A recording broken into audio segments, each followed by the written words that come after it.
this piece of maple burl, highly configurable, and instead of just turning a very, very small bowl out of this into the mold with some epoxy. So I've used the white translucent epoxy along with the translucent ocean blue, and I put that into a mold. I use the Crafted Supplies ocean molds, the silicone molds, very, very thick. So it just came straight out of this, and 2.5 inches thick, so it's a very small by 8-inch diameter. So the mold's pretty good. I'm going to put on a sacrificial chuck, mount it on the lathe, and quickly get this turned and finished.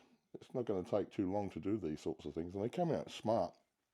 I can tell you I can get from anywhere $250 upwards as a sale on Etsy. So these things do make you money.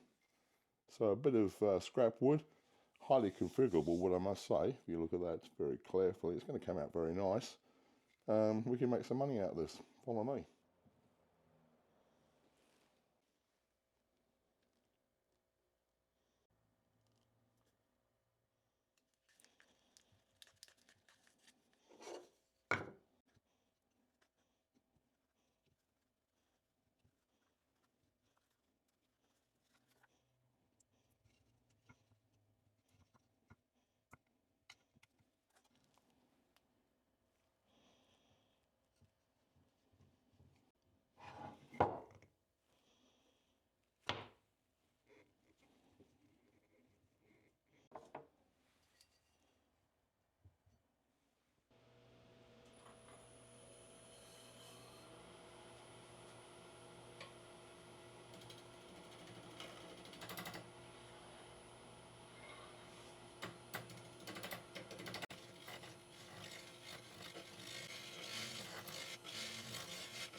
So I'm happy with the shape of the bowl. It's come out really nice, and look at this figure in this wood. It's brilliant.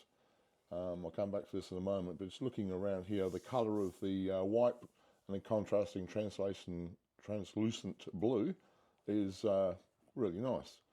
Now there is this kind of puddle here. It's about 3/16, maybe 1/4 inch deep. If I was to remove all of this, then the whole bowl shape would have to be smaller to allow for this dent or indent on the actual wood.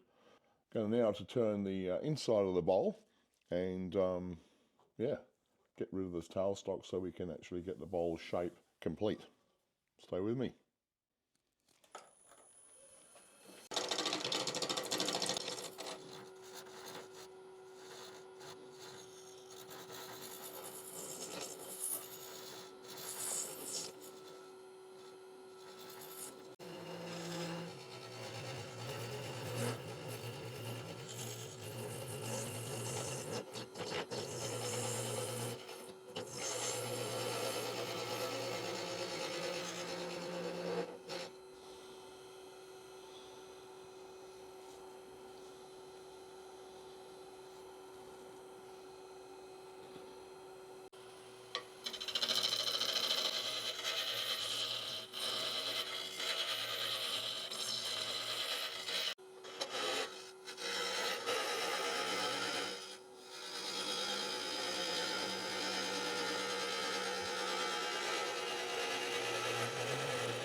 Yeah, that figurine down the bottom there is really, really nice.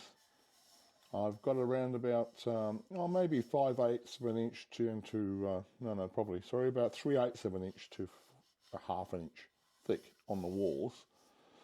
If we're doing anything to do with epoxy, and you've got this, you want to be sure that, you've got enough wall to show off in the actual bowl. It's not all about how thin you can get it in these particular ones. It's getting to a bit of a thickness so you can show off the actual beauty of the epoxy match and the wood. I can't tell a lie, I'm not a huge favourite of turning epoxy. As you've seen, I've used the Easy Tools carbide scraper, negative rake. That's the one I've found as the best for epoxy. If you use any of the traditional bowl gouges, you're going to get a catch in epoxy. Doesn't matter which way you think it's not going to catch, it will catch.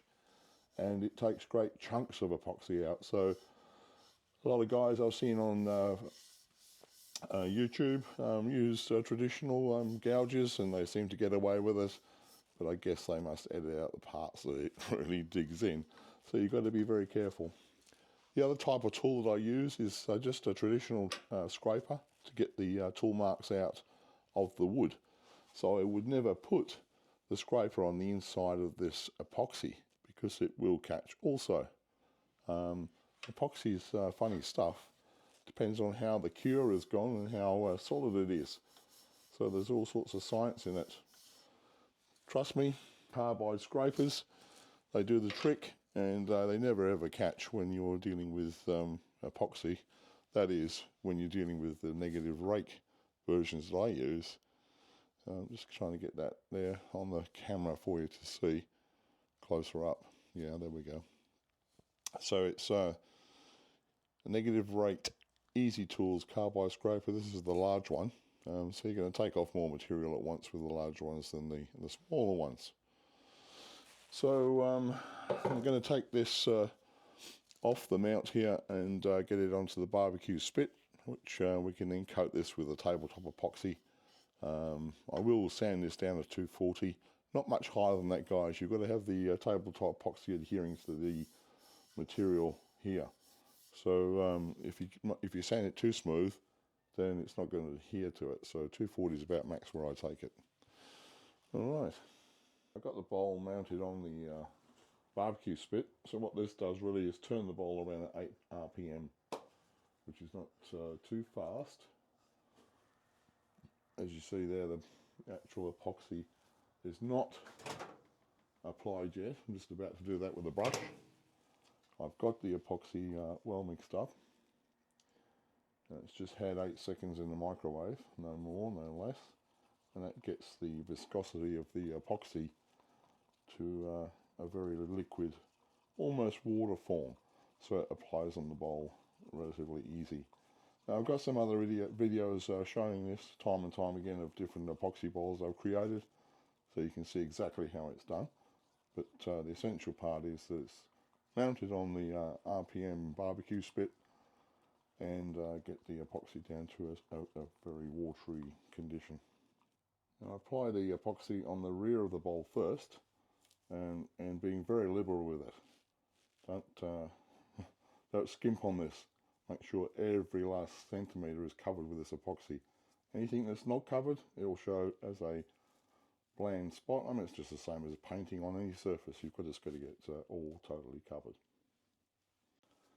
The bowl is fully coated with the tabletop epoxy. You're just looking around for any bubbles or any flat spots. Just cover up with a brush, or any bubbles, you use one of these flamethrowers and just skim over the surface. Don't burn the epoxy. Just put a little bit of light flame, and that'll get rid of the bubbles. Another little tip, I've got this on for probably around 12 hours, and it goes around tacky at a 12-hour point. So I'll leave this for about 12 hours, checking it, and if I can see it's getting tacky and it needs another coat, you can put on another coat just before it goes into a cure state. If you let the first coat cure, then you're going to have to put it back on the lathe, sand it down to 240 grit, and put on a second coat. If you can catch it just before it goes to a tacky state, then that's the ideal. You can put on a second coat without having to sand between coats. The next day.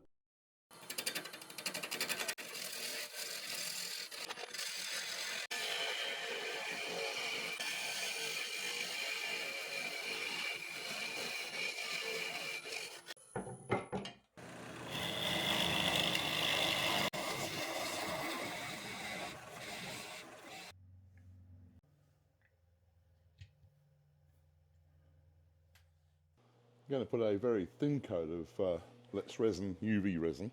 So don't put a lot. I've got this very convex bottom on the bottom of the bowl here. It's really just to seal the maker's badge and the surface here so that the entire bowl or piece of wood is completely sealed behind the UV resin. So generally just put it straight on to the bottom of the bowl around this. I just do a kind of a spiral pattern moving around and around the bowl here. And you just paint it on like a paintbrush. Be very careful with the edge though, not to go over. Yeah, so it's a very, very fine brush.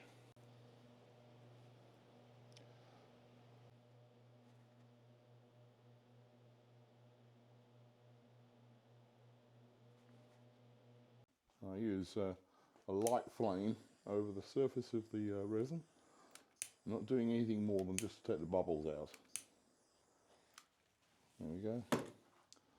Then we turn on the resin lamp and let it sit under the lamp for about 3 minutes total. Well, that's the end of the project, and you can see some close-ups of the actual piece. There's a little, I call it the puddle, it's still there, and it's a nice little characterful part. Getting very close to, you can see the grain structure of this piece of maple burl. It's come out extremely nice through the epoxy, and you can see where the epoxy meets with the actual maple burl, and then we go into the splash of translucent blue and of course the white smokiness of the actual epoxy that finished up the entire bowl surface. So this is an 8-inch by just over 2 inches deep bowl. At the bottom there you can really see the grain structure of that maple burl if I try and get it into the camera without it shining too much. This is the UV epoxy resin that has sealed the bottom, so every last piece of wood is now completely covered and sealed behind the epoxy. So it came out really, really nice, I must say. The bowl itself is very, very functional, and anyone would like to have that on the sideboard as a piece of art. I'm going to call it a piece of art because at the end of the day there are people that buy these things, and that's what they do with them. They send me back photos of how it looks in their household, and they look smashing. So that's it for this week, guys. Next week, got another little surprise coming up for us. Again, thank you very much for subscribing to my channel and sticking with me. Cheers, guys.